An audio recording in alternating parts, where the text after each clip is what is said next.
क्या शीश महल में शिफ्ट होंगी दिल्ली की मैडम सीएम?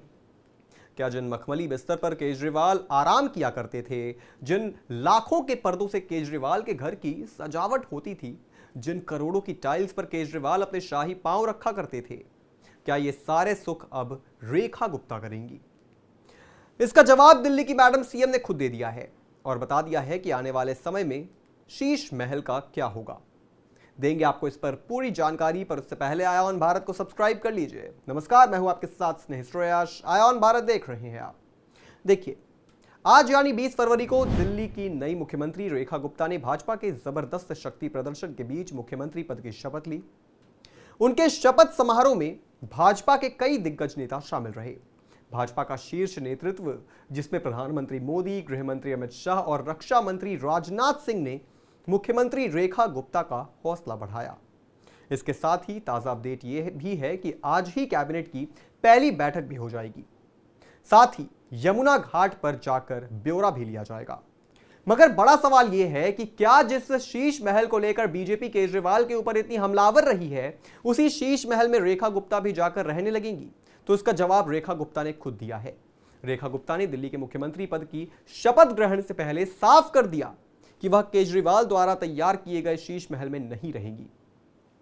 उन्होंने कहा कि मैं शीश महल में नहीं रहूंगी।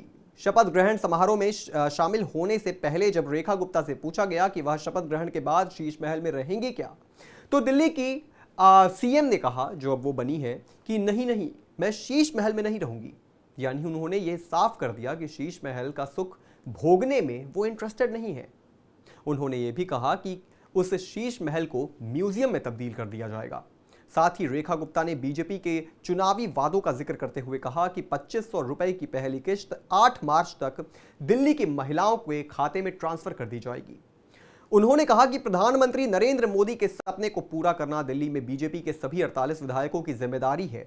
हम अपने सभी वादों को पूरा करेंगे, जिसमें महिलाओं को भी दी जाने वाली मासिक सहायता राशि भी शामिल है। महिलाओं को उनके खाते में 8 मार्च तक 2500 रुपए मिलने शुरू हो जाएंगे। और रेखा गुप्ता के शीश महल में ना रहने के पीछे भी बड़ा कारण है। वो सिर्फ सीएम हाउस नहीं है, वो भ्रष्टाचार का जीता जागता उदाहरण है। शीश महल में रहकर वो अपनी छवि को खराब नहीं करना चाहेंगी, क्योंकि वो जानती हैं कि दिल्ली की जनता शीश महल में रहने वाले केजरीवाल से नाराज होकर उन्हें सत्ता से बेदखल कर चुकी है। दरअसल भाजपा दिल्ली में 6 फ्लैगस्टाफ रोड स्थित बंगले के रेनोवेशन को लेकर लगातार अरविंद केजरीवाल पर हमलावर रही है। यह बंगला 40,000 वर्ग गज में फैला हुआ है, जो कि 2015 से अक्टूबर 2024 तक केजरीवाल का आधिकारिक निवास था। भाजपा की कड़ी राजनीतिक जांच के बीच मुख्यमंत्री पद से इस्तीफा देने के बाद उन्होंने यह परिसर खाली कर दिया था। अक्टूबर 2024 में जारी केंद्रीय लोक निर्माण विभाग यानी कि CPWD की रिपोर्ट में बंगले में आलिशान सजावट और महंगे उपकरणों के इस्तेमाल की बात कही गई थी।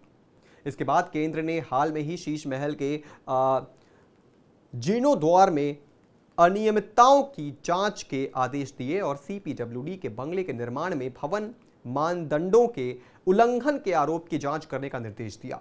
शपथ ग्रहण से पहले रेखा गुप्ता ने पिछली आप सरकार की आलोचना करते हुए कहा कि उन्हें लोगों को एक एक पैसे का हिसाब देना होगा।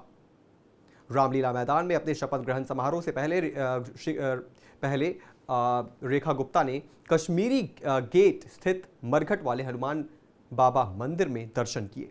भाजपा विधायक दल की नेता चुनी गई रेखा ने इस बात पर जोर दिया कि अपने वादों को पूरा करना उनकी सर्वोच्च प्राथमिकता है।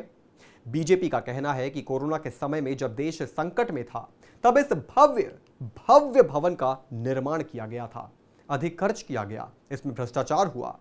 अब नई सीएम ने कहा है कि वो शीश महल में नहीं रहेंगी। वहीं आम आदमी पार्टी का कहना है कि इसमें कोई भ्रष्टाचार नहीं हुआ है, इसमें जो भी मुख्यमंत्री बनेंगे वो रहेंगे। अरविंद केजरीवाल ने सिर्फ अपने लिए नहीं बनवाया है। साथ ही आपने ये भी कहा कि हम इसे आम आदमी के लिए खोलेंगे, आम लोगों के लिए खोलेंगे, ताकि देख सकेंगे वो कि कैसा भवन बना है। मगर कुल मिलाकर बात यही है कि भ्रष्टाचार की जीती जागती मूर्त में जो भी रहेगा वो केजरीवाल जैसा ही कलंकित हो जाएगा। ऐसे में नई सरकार पर कोई दाग न लगे, इस बात का ख्याल मैडम सीएम रख रही हैं। इस पूरी खबर पर आप क्या सोचते हैं दोस्तों, हमें कमेंट करके जरूर बताएं और तमाम बड़ी खबरों से जुड़े रहने के लिए आप देखते रहें आयान भारत।